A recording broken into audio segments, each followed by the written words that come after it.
All right, I want to go ahead and just jump in and take a look at all these problems that we've been working on. I apologize for the refrigerator in the background, a lot of noise, etc., etc., etc.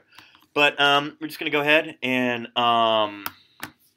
jump in and do some problems. So let's just, I'm going to change just a couple things about this now. So first of all, what we're going to say is that this car is moving along, and I actually want to change this time just so I can have some common sig figs here.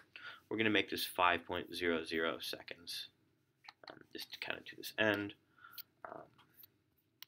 So right here, what we're going to say, is that this is 5.00 seconds. And we're going to write the position equation down as x equals, we're in IBS. So this is the equation we want to write down numbers for. And let's be clear.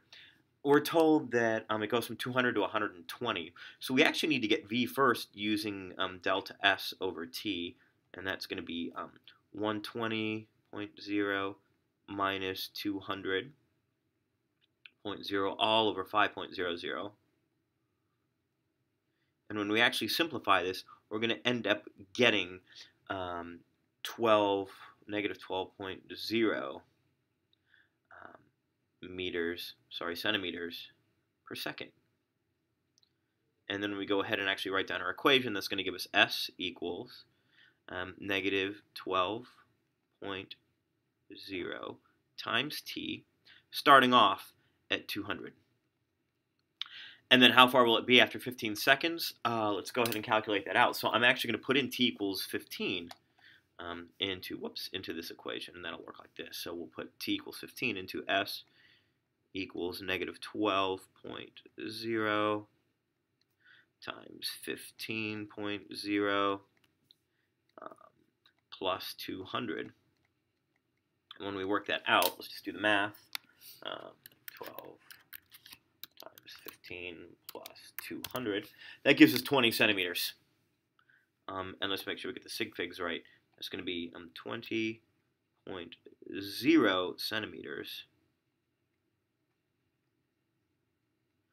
And if we draw this with rulers, that means we've got cars, like if this is 200 and this is 0, we see that the car winds up here at 20.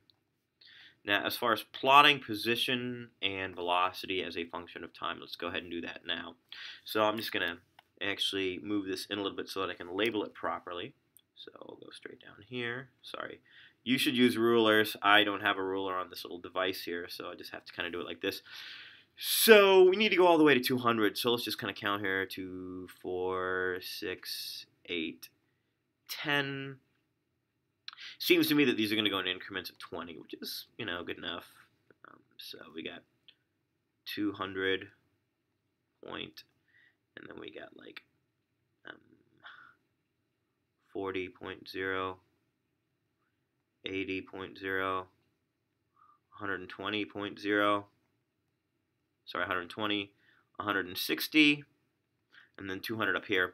And then for our seconds, we can just, let's see, 3, 6, 9, 12. We're not going to quite get to 15, but that's okay.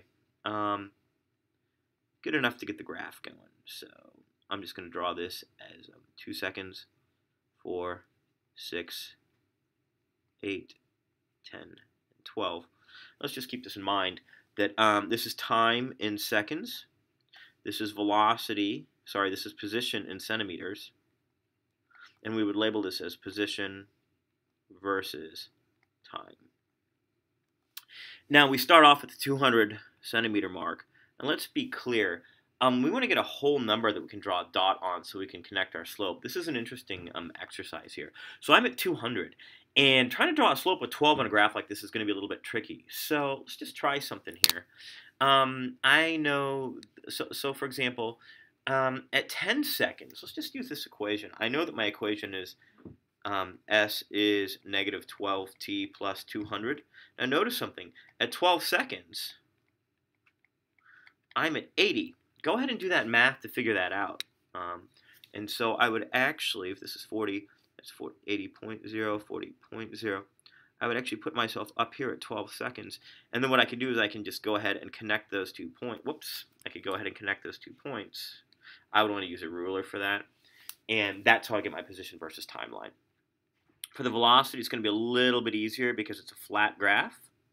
And so I would actually label time in seconds here. This is going to be velocity in centimeters per second. I'm going to label this as the velocity versus time graph. And I'm going to do something really lazy here. I'm just going to draw a flat line here. That's going to be the velocity. And I'm going to label that as negative 12.0 centimeters per second. Okay, so that's problem number 2.